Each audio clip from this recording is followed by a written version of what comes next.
அன்பான நெஞ்சங்களே, happy Thursday. எல்லாரும் எப்படி இருக்கிறீங்க? சுகமா இருக்கிறீங்களா? நானும் நல்ல சுகமா இருக்கிறேன். செல்ஃப் டிசிப்ளினை பற்றி உங்களோட சின்ன ஒரு தாட் ஷேர் பண்ணிக்கலாம்னு நினைக்கிறேன். செல்ஃப் டிசிப்ளின் அது நம்மளுக்கே உருவாக்க வேண்டியது. எஸ்பெஷலி காலையில் எழும்பும்போது நம்முடைய இந்த மனசு சில நேரம் குழப்படி நோட்டி பண்ணும். இன்னைக்கு இப்படி செய்ய வேண்டாம், இன்னைக்கு அதை செய்ய வேண்டாம், அது செய்ய வேணும்.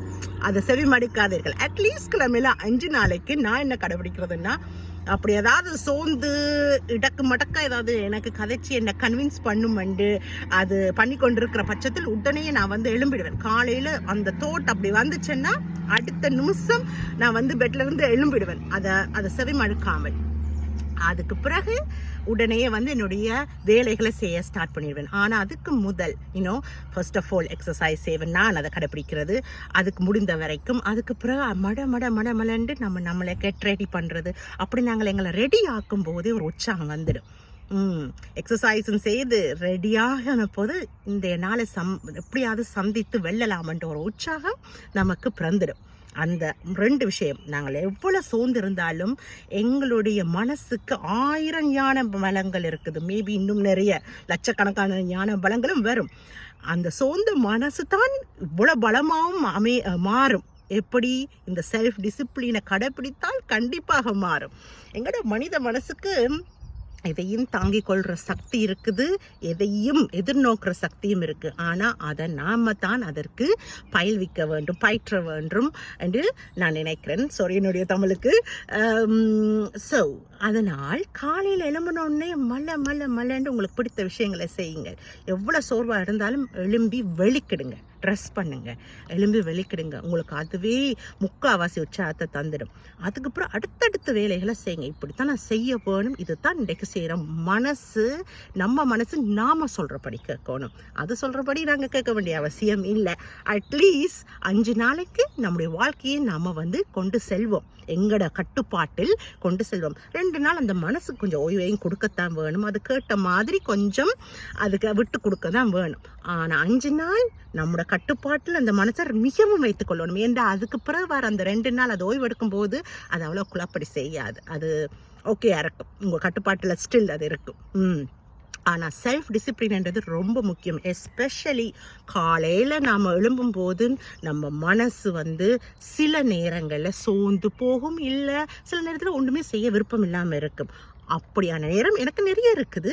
ஆனால் அப்படியான நேரத்தில் நான் என்ன கடைப்பிடிக்கிறதுன்னா, இந்த மாதிரி செல்ஃப் டிசிப்ளின் இல்லை. எழும்புவோம், மழை கெட் ரெடி பண்ணுவோம். ஆனால் எழும்பினதுக்கு பிறகு உடனேயே ஏதாவது எங்களுக்கு பிடிச்ச விஷயத்த செய்ய வேணும். நான் எக்ஸசைஸ் சூஸ் பண்ணுவேன். என்னுடைய கணவரோட என்னுடைய குடும்பத்தோட கதைப்பேன். ஆனால் அந்த காலங்காத்தால எழும்பும் போது குடும்ப நபர்கள் சில நேரம் படுத்திருப்பார்கள். அப்படி இருக்கும்போது உடனேயே பிடிச்ச விஷயமா எக்ஸசைசஸ் போய் செய்துட்டு அதுக்கு பிறகு குடும்ப நபரோட கதைச்சிட்டு தென் பிடிச்ச மாதிரி வெளிக்கிட்டு பிடிச்ச மாதிரி என்ன சாப்பாடு சாப்பிடணுமோ, உடம்புக்கும் மனசுக்கும் தெம்பு கொடுக்குற சாப்பாடு சாப்பிட்டு இல்லை இன்றைக்கு ஃபேஸ் பண்ணிட்டு வரத்தான் வேணுமென்ட்டு செல்ஃப் டிசிப்ளினாக செய்யும் போது மல்லன்னு அடுத்தடுத்த விஷயங்களை செய்துடுவோம் தானே. அப்படி செய்யும் பட்சத்தில் இரவு வந்துடும். இரவு வந்த பிறகு நினைப்போம், காலம் அப்படி டக்குன்னு ஒரு மனசு சோர்ந்துச்சு. அதை கேட்காம நாம உடனேயே அதுக்கு நாம வரையறை கொடுத்து நாம அதுக்கு டிசிப்ளினை பழக்கணும் பாருங்க. அதனால இவ்வளவு விஷயங்கள் செய்துட்டோம் என்ற ஒரு சந்தோஷம் வரும், ஒரு ப்ரௌட் வரும், ஒரு பெருமை வரும். அந்த பெருமை நாம படத்தான் வேணும். அது நல்லது.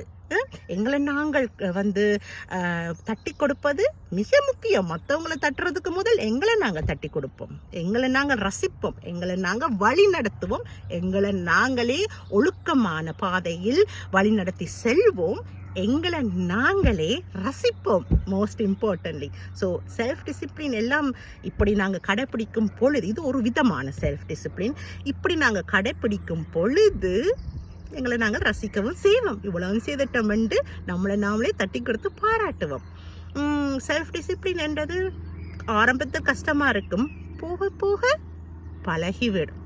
ஓகே, இது என்னுடைய இன்றைய நாள் தாட்ஸ். இது நான் கடைப்பிடிப்பது, என்னுடைய கணவர் கடைப்பிடிப்பது, என்னுடைய சகோதரங்கள் கடைப்பிடிப்பதும் கூட.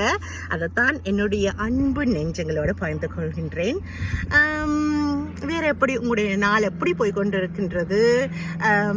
சாப்பிட்டீங்களா? இங்கே யூகேல வந்து மத்தியானம். ஸோ நான் இனிமே தான் சாப்பிட போகிறேன். சாப்பிட்டுட்டு என்னுடைய வேலையை பார்க்க போகிறேன். இன்றைக்கு வியாழனன்றதால் நாளைக்கு ஒரு நாள் ஒர்க். அதுக்கு பிறகு லீவை எதிர்நோக்கி மனசு வந்து சந்தோஷமாக பாய்ந்து கொண்டிருக்கின்றது. ஸோ அந்த சந்தோஷத்தோடு உங்களுக்கு எகெயின் ஒரு ஹாப்பி தேர்ஸ்டே சொல்லி விடைபெறுகிறேன். இது உங்கள் கவி. எல்லாரும் சந்தோஷமாக இருங்க. ஓகே, பாய்.